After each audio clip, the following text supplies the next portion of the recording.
If you want to improve battery life on Samsung Galaxy Tab A11, here's what you can do. So we're gonna go to settings. Over here on the left side, we're gonna go to battery. And the first thing that I want to mention is the power saving mode. Of course, it is not really recommended to have this option enabled all the time, but whenever you need additional time before running out of the battery, and in that case, you can of course enable the power saving mode in order to limit the performance of your tablet a little bit and make some changes in display, which can be helpful to save the battery. And we can also use these options over here because these are pretty good tips on how to improve the battery life in general, but I'm gonna mention that in a second. First, what I want to do before we move on is we can tap on these three dots in the upper right corner and we can find adaptive power saving option, which can be easily enabled over here. And I actually recommend you using this option because this option allows you to automatically enable and disable the power saving mode based on your usage patterns. So whenever there is an increased battery usage, then the tablet can automatically enable the power saving mode. Now, in addition to that, in battery settings, we have the battery protection, which is of course also recommended to use, at least the basic one. But ideally you want to use either adaptive or maximum. If you choose maximum, then we just have the battery charge limit, which can be set to almost anything between 80 and 95%. So when you are charging the battery on this tablet, you are stuck you can charge only up to these percentages.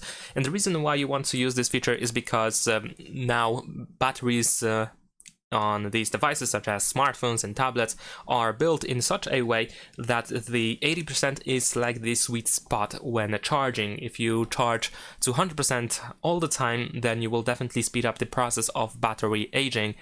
And of course, we want to avoid that. We want to make sure that our battery has the maximum amount of capacity for as long as possible, or the decrease of the capacity will be, slow. So in that case, if you really want to improve the battery life, if you want to prevent or slow down actually the battery aging issue, then you want to stick with the maximum one, and ideally at 80%. Also, what is worth mentioning is if you are wondering when you should start charging the battery, then the answer is also quite simple. It should be at 20%. So the battery should be charged when you have 20%, and you should stop charging when you have 80. And of course, I know that maximum battery protection can be a little bit inconvenient because, well, we can only charge to 80% or up to 95%. So you might be missing these several percentages of battery. So in that case, you can try to use adaptive battery protection, but that is really useful only if you have like a pattern when you are charging and how long you are charging the tablet. So let's say you charge your tablet every day or every evening at a specific time and you stop charging at a specific time. This is when you can use the adaptive option, because this is a feature that allows the tablet to learn those patterns, which can be really helpful with maintaining the battery. We can also read the description in order to find out how it works to be precise. And in this case, it just stops charging at 80% whenever you are charging. But if the tablet knows your pattern, then before you unplug the charger from the tablet can start charging the battery again to 100%. So this is like a good alternative for those who don't want to use maximum battery protection, but also have like a charging pattern.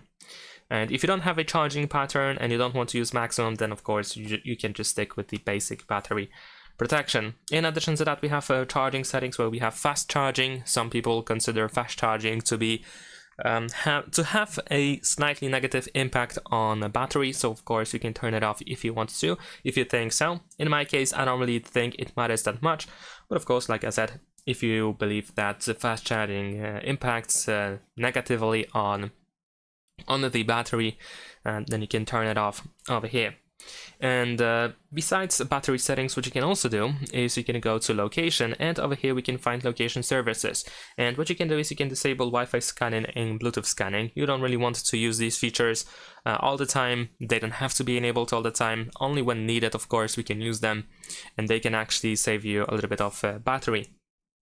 Besides that, of course, we can go to display settings. Now here we can find some of the things that we saw for the power saving mode. So they are actually quite decent when we consider adjusting these settings to save the battery a little bit. Of course, these options individually do not really give that much of improvement, but if we consider everything at once, then it actually sums up and it can actually help you save some battery. So if you switch to the dark mode, this can definitely help you save the battery. It is better to use the dark mode if we are speaking about battery optimization. Of course, if you don't like the dark mode, you can switch to the automatic dark mode. You can create a schedule for the dark mode so that it can be automatically enabled and disabled at a given time. Of course, adaptive brightness is also a pretty good tool to improve the battery. If you use maximum brightness all the time, then naturally you will use more battery, and adaptive brightness is a good way to actually improve the battery. Of course, I have to mention motion smoothness. We definitely prefer to use 90 Hz refresh rate because it provides smoother experience, smoother transitions and animations and so on. However, of course, if we decrease the refresh rate to 60 Hz, it will also improve the battery. I know I wouldn't do that by myself. I wouldn't do that, that's what I'm trying to say. I definitely prefer to have more Hertz, but since we are talking about the battery optimization, I just have to mention it. Besides that, we have the screen timeout, which in theory, well, maybe not in theory, but it should be set to 15 or 30 seconds if we are talking about battery improvement. Most of the time, you don't really need anything more than 30 seconds. In my case, I use more than that just for the sake of these videos. But usually we don't need more time than that. And of course, whenever the screen tries to turn off, you can just tap on it, for example, in order to refresh the timer, so it doesn't turn off when you're using the tablet. So you can use that as well. And that is pretty much it. These are essential tips that will help you improve the battery life. And of course, if you use certain features like for example, the Wi-Fi and Bluetooth, of course, if you have them enabled all the time, then they can, well, they can still be draining the battery quite a bit. So whenever you don't use these features, you can of course turn them off, at least temporarily, until you can use them again. So if you don't have any Wi-Fi connection, or if you don't have any Bluetooth device connected to your tablet, then of course you can turn it off. And that's it. Thanks for watching, leave a like and subscribe.